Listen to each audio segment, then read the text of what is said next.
Today I'm going to show you how to make an original cocktail I created that uses 9 ingredients, something I've never done in almost 12 years of bartending. 2 of the ingredients are Aperol and sparkling wine, something you don't usually see in a tiki drink. So for our next 3 videos, we're going to show you how to make 3 cocktails that I created for the Iowa State Mixology Contest in 2023. The first one is called Refreshing I Am. So basically this drink is a riff of a riff. Started with an Aperol spritz, and then last year I made a drink called the Tiki Spritz where I added Velvet Falernum, Tiki bitters, and pineapple juice.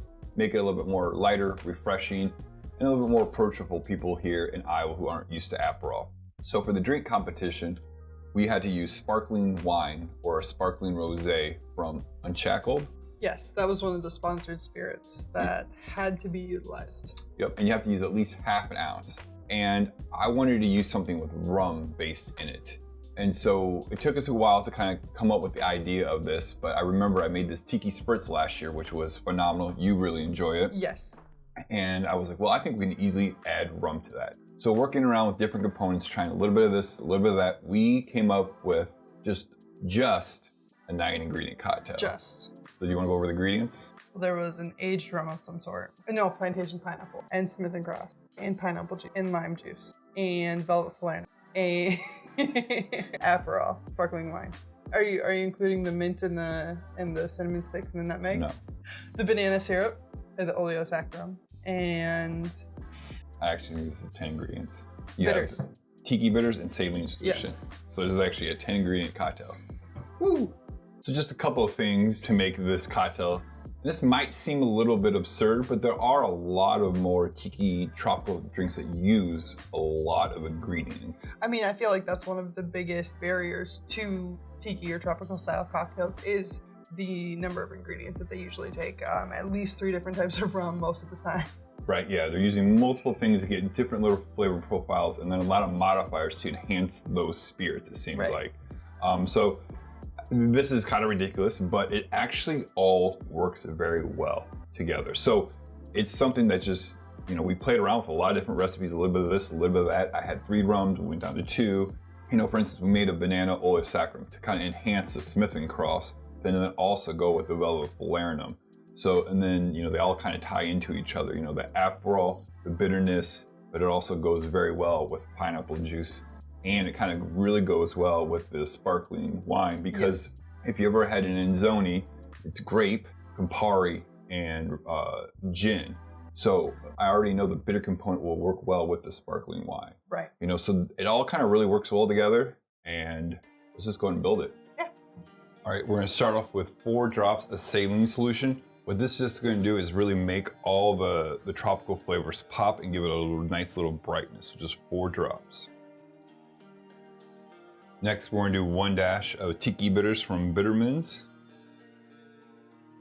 Then we're gonna do a ½ ounce of banana Oleo Saccharum. 3/4 of an ounce of lime juice.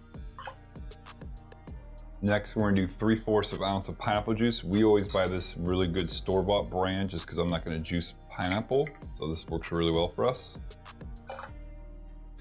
Next, we're gonna just do a 1/4 ounce of Velvet Falernum. ½ ounce of Smith Cross, 3/4 of an ounce of Plantation Pineapple, and then 1.25 ounces of Aperol. Then we're just going to whip shake this. Whip shake means we're just going to put a little bit of pebble ice in here and shake it until the ice is completely dissolved.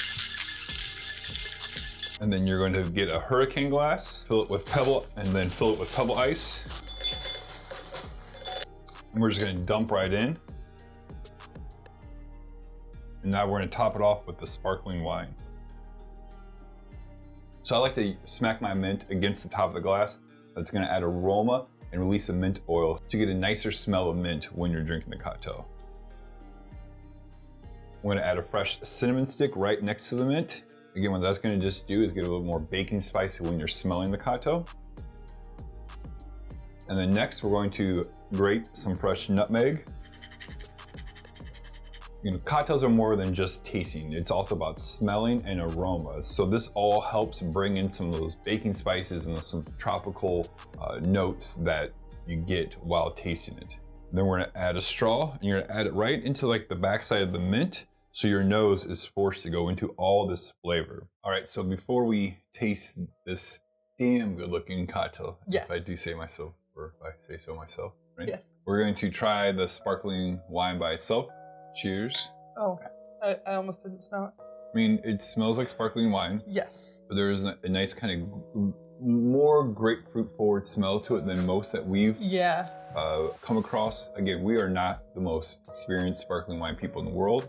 Yes, and this is from the Prisoner Wine Company out of Healdsburg, California. So yeah, when you do these mixed competitions, you definitely want to try the ingredient by itself so you understand the flavor profiles of what it's producing, so you can get a sense of what will go with it or what not. But it has a nice sweetness to it.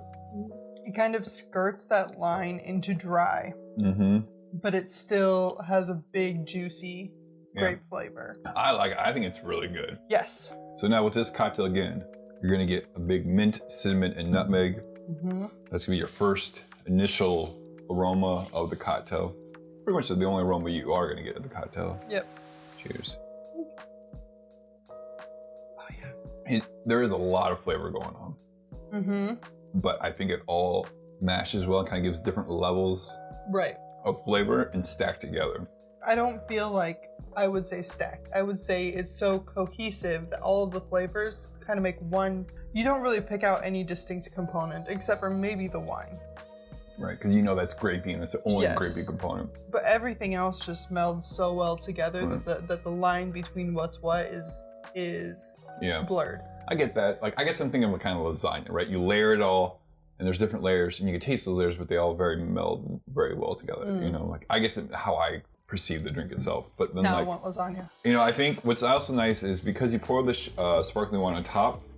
You know, that first initial sip, you don't get it, but it actually kind of falls to the bottom of the cocktail, so you do eventually get it throughout the cocktail. It kind of adds another layer dimension to where that first sip is not the same as the last sip because of what it's doing to the cocktail. Because you use a topper, So I think this is really good. And if you're interested in why it's called Refreshing I Am, this whole competition was on May 4th.